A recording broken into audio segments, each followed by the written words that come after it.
everyone, welcome back to the Idiot Investor Guide channel. Today I'm going to do something a little bit different. I want to take you through a resource that I found quite a while ago through the deepdish.org, which is a really good Kiwi blogger that talks about financial freedom and travel and all kinds of things.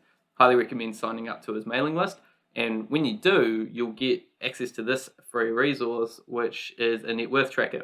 So I'll quickly just show you through what it's all about. I'll leave a link in the comments to it, but I highly recommend signing up to the Deep Dish in terms of the blog and getting their newsletter, because it's really good reads, and that's how I've learned quite a lot about investing, including the barbell method, which I talk about a lot, and not to catch a falling knife, which I do a lot.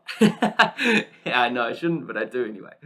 So yeah, we'll jump into it. I'll show you quickly through it, and then you can download it later on. So this is it's real simple. It's got 3 pages to it, really, and then it's got an overview page. So I'll take you through it. This is just the example one he has that you can make a copy of. So yeah, this isn't my own financial stuff, but it's just a good example of what you can do with it.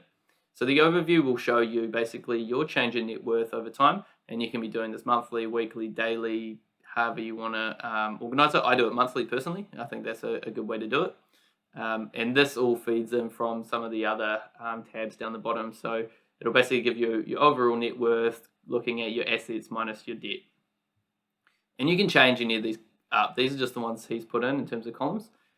So it wants you to start here, and it will give you a bit of explanation.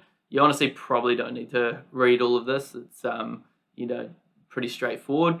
I guess he's just wanting to plug a little bit of his blog, which is great, and subscribing to his mail list. So I highly recommend you do that. He's got some great write-ups. So let's start with the assets. You can go through in the assets, and you just fill in these 4 boxes, essentially. So you say the cash value that you have, and again, these are just example ones that he has. You can make your own ones up. Then you've got your investments, so this could be your sharesies portfolio. It could either be individualized, like what he's done. What I do is I just say, this is my total sharesies, this is my total hatch, this is my total stake, because I have a bunch of different platforms I invest in. So really depends how you want to do that. Then on the asset side of things, obviously any assets that you have, he's even put precious metals in there, so like gold and silver and stuff. And then your KiwiSaver, your superannuation, whatever else you've got in there. So those are the sort of assets that you can put in, and that's how he categorizes them. Again, you can change it. It all just ends up adding up onto that front page that we looked at for your total assets. And you can see there's a bit of a breakdown over here of what is your biggest asset class, and then also what's your most valuable asset. Moving on to the debts. So this is where it will subtract anything in here from the assets to give you your overall net worth. And so in the finance section, you can have things like your credit cards, overdraft, things like that. Student loan, that'll probably be a major one for a lot of people. So you put that in there. Car finance, that's specific, and mortgage. So again, he's put real specific titles in here. You could just have generalized categories like loans, and then that might include a mortgage, or you have it separate. I don't know.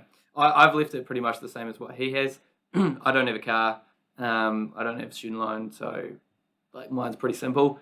You can change it up. Again, the main thing is that all of this totals to total debt number that gets subtracted from the assets to give you your net worth.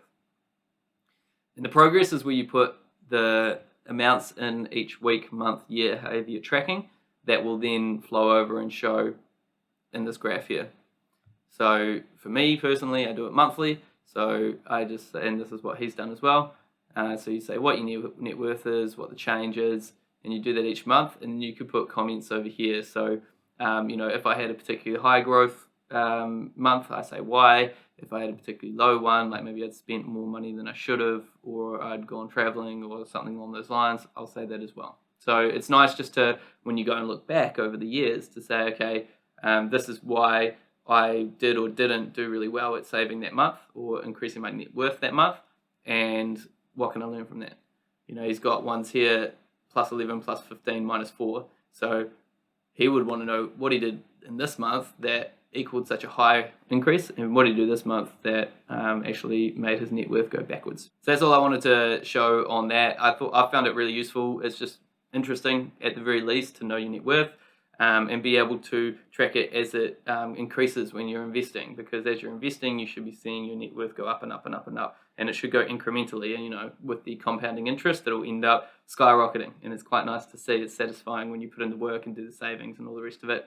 Kind of gamifies it as well, like every month I go in and go, oh, this is how much money I've increased this month, and it sort of makes you get more into saving, because not being able to spend money isn't always fun. So you got to try and find the fun parts of it, the immediate fun, because the long-term fun is obviously that financial freedom goal. So yeah, I'll drop a link in the comments, in the description, sorry, so that you can access this. But I also highly recommend signing up to the Deep Dish is mailing blog.